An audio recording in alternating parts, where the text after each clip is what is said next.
Now the girl was just as fired up. But Akbab wasn't about to let the argument drag on. She snatched her drink and pastries and stormed out. Unfortunately, though she wanted to drive away from that random girl, there was a sedan parked right in front of her car, completely blocking it. A scooter was also crammed right up against her back bumper. Who the hell parks like this? The young woman tossed her bags onto her car roof and marched over to drag the scooter out of the way. But the owner was right behind her, pastries in hand, yelling, "So first you scam people, and now you're stealing my scooter? Seriously, lady? Huh, this thing's yours. What did you use to think, parking like this?" "Obviously using my brain. What else do you think people use to think?" Wow. "So that's you using your brain. I thought you used something else." "Move it. I need to get my car out." "Oh, you want me to move it?" Sure. Oh. "Now, which key is it again?" The girl messed with her further by jingling her keychain dramatically. Weird. "I just can't seem to find it." Akbab pressed her lips together as tightly as she clenched her fists. Her face was probably turning 50 shades of red, green, and purple. "Hold it. Stay calm." She repeated it to herself over and over for several moments. Luckily, the mischievous girl seemed satisfied with her silence, so she finally said, "Oh, right. Almost forgot. It's keyless start. Not like your old car, Grandma." With that parting shot, the girl finally pulled her scooter out of the way. Meanwhile, in the car, Tertiz had no clue what was happening outside. She was too busy scrolling through Instagram until she came across the latest time-lapse clip from the account she followed, Rinkatect. She quickly tapped to like and left a comment under the post. "Another banger as always, Masterin." Little did she know that Masterin was almost starting a street fight with her brand new boss right behind the car. Chan felt a chill run down his spine the moment he saw his sister sitting in the office, frowning in frustration while sipping her coffee. Still, he cautiously approached her, poking his head in and asking worried, "Are you okay? What happened out there to make you?" "Got dumped by a client. Talks fell through. Got lowballed. And then some brat from God knows where came to mess with me." "See, calm down, okay? Didn't you buy cake? Eat it, come on. Get some sugar in your system so you'll feel better."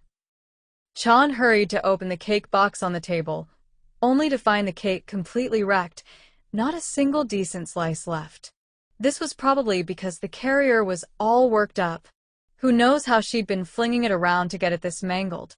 Akbab shot a look at the ruined cake, and it only made her even more miserable. So freaking annoying. "If you won't eat it, fine. I'll eat it." Chan was about to shove the dark chocolate cake straight into his mouth without caring how it looked. But he was interrupted by Miss May, the accountant who knocked and stepped in, holding an important file. "The company's account summary you requested, Miss Akbab." Chan rushed over to snatch the file out of her hands first. He gave a dry smile, hiding the folder behind his back. "Hand it over." Akbab wasn't smiling. She raised an eyebrow and held out her hand. "Ah, don't make me say it twice." He hesitated for a good while before handing it over. He already knew what kind of reaction was coming once she opened it and saw all those negative numbers in red. Chan shrank the moment Akbab, she gasped. "What the hell is this?" If you've got any questions, you can ask Mr. Chan to explain." I'll go back to work now." Miss May, the accountant, vanished from the room like she'd teleported, leaving the middle brother alone under his youngest sister's icy glare. Well, "Care to explain, Mr. Chanarong?" Lately, we've had several projects get dropped halfway. Mindspace's been undercutting us. They've been lowballing offers and snatching away our clients. And we just can't afford to match their prices. At the same rates clients agreed on with Mindspace, we wouldn't be able to complete the work. Or even if we pushed it through, we'd only be at a loss. So I figured we better to let those go. Akbab felt her frustration and fury bubble up even worse now that she knew the Messer company was and came from none other than their competitor, Mindspace. And why the hell are you only telling me now? Ovu, I'm sorry. I'm sorry, okay? This is exactly why we need you so bad. You're the only hope we've got left to fight back against them. She let out a heavy sigh, her head pounding, completely at a loss for words.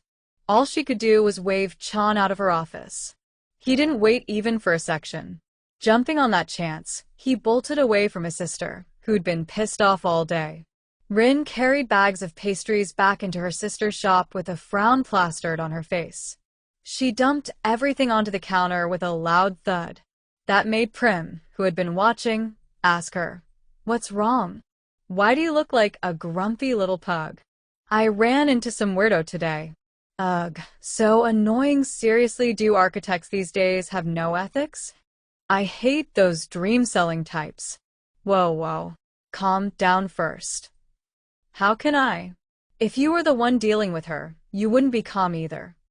Prim tiredly shook her head at her sister. She had way too much free time, till she managed to pick fights with random people. She let Rin continue grumbling without interrupting. But the moment she pulled out the pastries to check them, she almost fainted. Her voice shot up sharply. "Why are the cakes a total disaster? I've told you a million times to carry them carefully." Rin got a smack on the arm for that, but it still wasn't as scary as what her older sister said next. "I'm cutting your allowance." "But it's not my fault. It's that crazy lady's out." "Still not gonna admit it, huh? Who the hell's gonna buy a cake that looks like this? You eat them all yourself.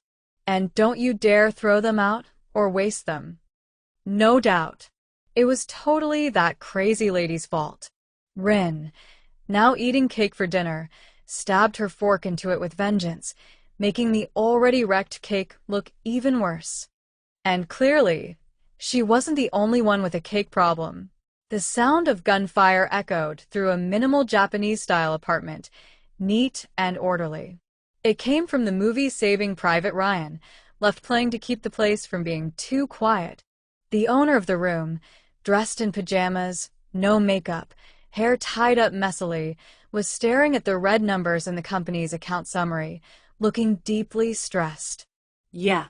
Akbab was seriously stressed out. She tried to shake it off, but the moment her eyes landed on the leftover wreck of the cake, which instantly reminded her of that girl's irritating face, her stress surged back.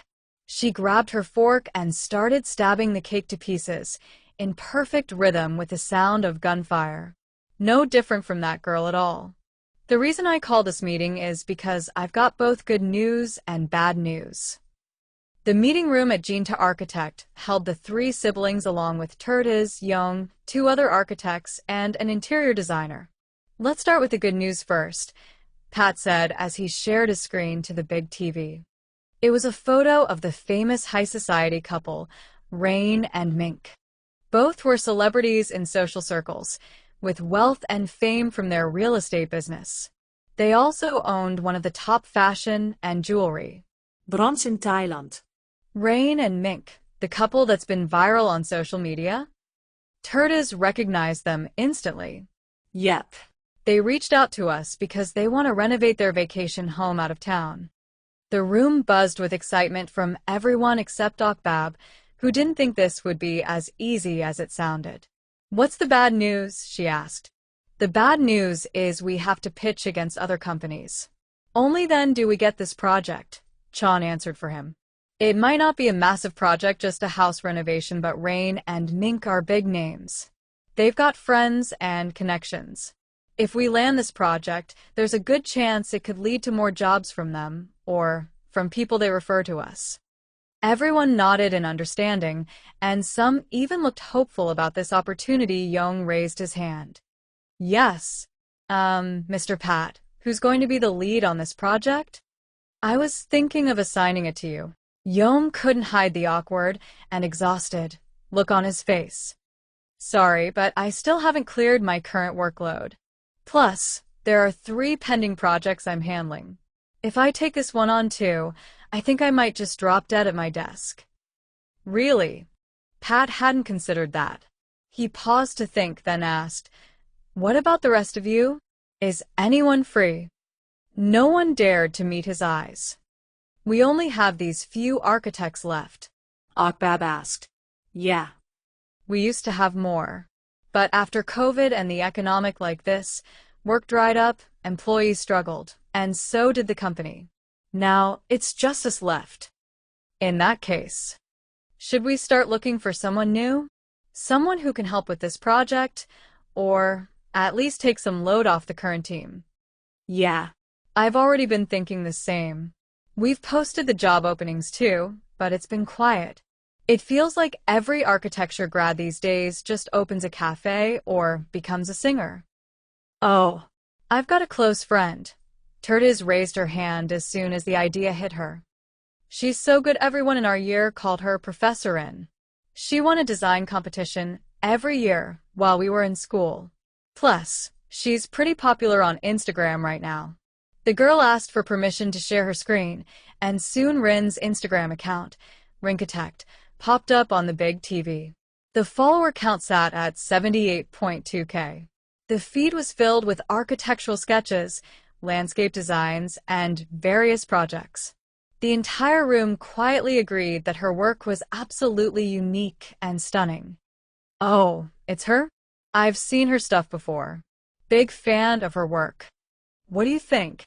Pat turned to ask Akbab, "Let me see." She took Tertis's iPad and scrolled through the posts carefully. "Impressive. You can get in touch with her for us, right?" "Sure, but I should probably warn you first. Professor Rin is a bit of a wild card. Not sure if she'd be interested in working with us at all." "You're seriously giving me this house renovation project, Thee? There are so many bigger projects that need attention. You could pass this one to a smaller team. It's not just some ordinary house. It's Rain's house. That's why I want you in charge." Mine took a moment to process what he was saying, then nodded as it started to make sense. "And the other companies? Who are we pitching against?" Man, just thinking about it pisses me off. It turns out Rain called Jintaoin too. He clicked his tongue in annoyance. I seriously hate that damn Pat and his weirdo little brother. Anyway, I'm counting on you, Mind. Whether you show up on pitch day or not is up to you. All right. Oh, and I heard Pat's little sister is back to help out at their company. Mind paused, but just for a split second. Where'd you hear that from, Thee? We told me. So, I did a bit of digging myself. Looks like Miss Little Sister flew back from Japan just to save their sinking ship. In that case, I'll be handling pitch day myself. Tertiz set a bag of sushi boxes down right in front of Rin, thinking to herself how lucky she was that her indie friend even agreed to meet after she'd spammed her with desperate texts for hours. "It's from your favorite place in front of campus," Tertiz said with her brightest smile. But Rin shot her a suspicious glare in return. "Bringing me offerings like this, you're totally up to something, huh? Glad you figured it out. So, I'll just be blunt. Rin, we've been friends since first year, and I went out of my way to buy you 20 pieces of sushi. So please just sit there and let me finish before you blow up. Deal?" Rin opened the box and popped a piece of sushi in her mouth. The familiar taste pulled her straight back to the past, and that put her in a mood too good to turn down Tertis's easy request. "Talk. My company's hiring a new architect right now, and someone insanely talented like you passes every requirement we have. That's why I'm here today to ask you to come work with us. Interested?" Tertiz forced the sweetest smile she could manage, blinking rapidly to look as pitiful as possible. But Rin just stared back with a blank expression. Nope. Huh. After all that speech. You know I'm not interested in working for any company. Rin, seriously. Why the hell won't you get a job? You're crazy talented. Why just sit on that and keep it to yourself? Because I haven't found the right place yet. Then maybe you'll end up liking my company. Please, Rin. Just give it a shot. Just one meeting with my boss. Just once. That's all I'm asking. Please? Rin was about to shut her down, but Thaigl quickly added, for the sake of our friendship, please think of it as paying me back for all the prick glue, Nitto tapes, bagasse paper, steel rulers, things you borrowed and never returned. God knows how much that's worth. Not to mention the sushi you kept stealing from my plate for 4 straight years. Rin had no comeback. Unable to deny what had happened in the past, in the end, she let out a heavy sigh and gave in. Fine. Yay. You're the best, bestie. Don't get too excited. I only agreed to talk. This doesn't mean I'm saying yes. Got it? That's fine. Just talking is good enough for me. You know, my boss graduated from Japan. I swear you won't be disappointed. Thaigl grinned wide, throwing in the details about her boss studying in Japan because she knew her friend was always into anything Japanese. Rin raised an eyebrow slightly. Oh, yeah, now that's kind of interesting. So, when are you free to drop by the office? I'll set up the meeting. Huh? Who said I'm coming over? Wait. Then how? Are we gonna have a telepathic meeting? Do it online or something. Rin popped another piece of sushi into her mouth, chewing happily before replying like the little mischief she was. I'm not the one who wants a job at your company. If they really want me that bad, then your boss should come to me. Thaigl sat there completely speechless. She couldn't help muttering under her breath, gonna lose my mind one of these days. What? You want me to go meet her? Yes. Rin said if the company really wants her on board, then. You'll have to show some commitment before she agrees to even talk. Seriously? Kids these days. Since when do companies have to go chase down applicants? Akbab scoffed in disbelief. But we're the ones who really want her. Might as well give it a shot. But still. I just found out that Rain's following her Instagram too. Maybe he's looking for ideas or project references, or maybe he's already a fan. If we get Rin on this project, I swear our chances are gonna skyrocket. Just go talk to her, please. Do it for me. Pat waved the accounting file full of negative numbers right in Akbab's face. Or, if not for me, then do it for this thing. Akbab let out an exhausted sigh before nodding at her brother with a look of annoyance. Fini. I'll send you the location then, Miss Akbab. Wait, Thaigl, aren't you coming too? Rin wants to talk to the boss directly. Oh, and here. I bought this from Rin's shop. Her sister owns a cafe. Thaigl placed a box of cake on Akbab's desk. Same exact kind of cake she had yesterday. Minus the part where it wasn't totally smashed. Akbab narrowed her eyes. Something about this felt odd.